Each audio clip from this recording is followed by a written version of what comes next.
శ్రీ గురుభ్యో నమ. సుజ్ఞాన దీపమను గురుగీతల నుండి వేళ మన 3వ అధ్యాయమునందు 184వ శ్లోకాన్ని శరణాగతి భావంతో పరిశీలన చేసుకుందాం. నతాస్మి తేనాధపతారవిందం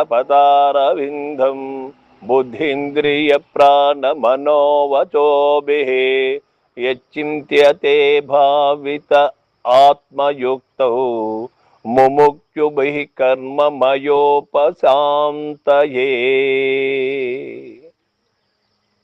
ఓ స్వామి, మోక్షేచ్ఛగల వారిచే ధ్యానింపబడిన ఆత్మస్వరూపము యొక్క కూడిక యందు కర్మ శాంతి కొరకు భగవత్పాదార విందములు ధ్యానింపబడుచున్నవో అటువంటి నీ పాద పద్మములను గూర్చి బుద్ధేంద్రియ ప్రాణ మనోవాక్కుల చేత నమస్కరించుతున్నానని పార్వతి పలికెను. బాగా గమనించాలి. పార్వతీమాత గురు స్థాయిలో గురు స్వరూపమే అయినటువంటి ఆ గురుమూర్తిని ఏ విధంగా ఎట్లా ప్రశంసిస్తూ ఉన్నది, ఏ విధంగా శరణాగతి భావముతో అడుగుతూ ఉంది, దీన్ని మనం ఆంతరంగికంగా గమనించవలసి ఉంటుంది. ఎందుచేత అంటే మన కుటుంబములో కానీ మన ప్రాంతములో కానీ మన పరిసరములలో ఉన్నటువంటి మనకు తెలిసిన ఒక వ్యక్తి కనపడతాడు కానీ ఆ వ్యక్తి లోపల ఉన్నటువంటి ఆ గురు శక్తి కనపడదు ఎవరికి కూడా.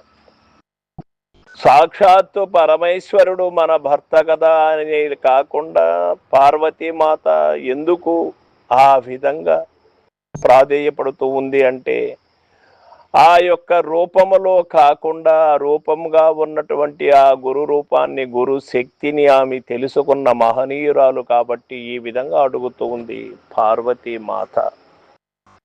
ప్రభు, మీరు ఎటువంటి వారు అంటే మోక్షేచ్ఛగల వారిచే ధ్యానింపబడిన ఆత్మస్వరూపము యొక్క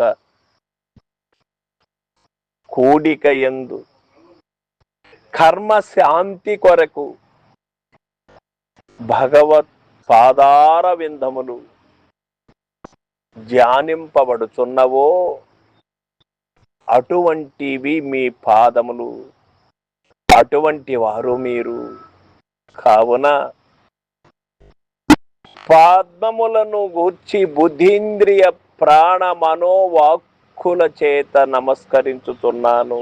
నా యొక్క సర్వేంద్రియములను, ప్రాణ మనోబుద్ధులను సర్వాన్ని మీకు అర్పించి నేను శరణాగతురాలై ప్రార్థిస్తున్నాను అని పార్వతీమాత పరమేశ్వరుణ్ణి అడుగుతూ ఉన్నది.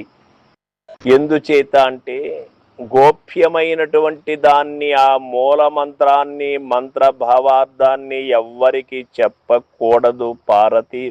పార్వతి ఎవరికైతే శరణాగతి భావము మోక్షాపేక్ష మినహా ఏరే ఏమీ లేనటువంటి వారికి, బంధ విముక్తి మినహా ఏరే ఏమీ లేనటువంటి వారికి చెప్పదగినటువంటిదే కానీ ఇది ఎవరికంటే వారికి చెప్పేటువంటిది కాదు ఈ మర్మము అని అన్న ప్రశ్నకు ఆ పరమేశ్వరుణ్ణి ఏ విధంగా వినయపూర్వకంగా శరణాగతి భావముతో ప్రార్థించి పరమేశ్వరుణ్ణి అడిగి తెలుసుకుంటూ ఉంది పార్వతీమాత.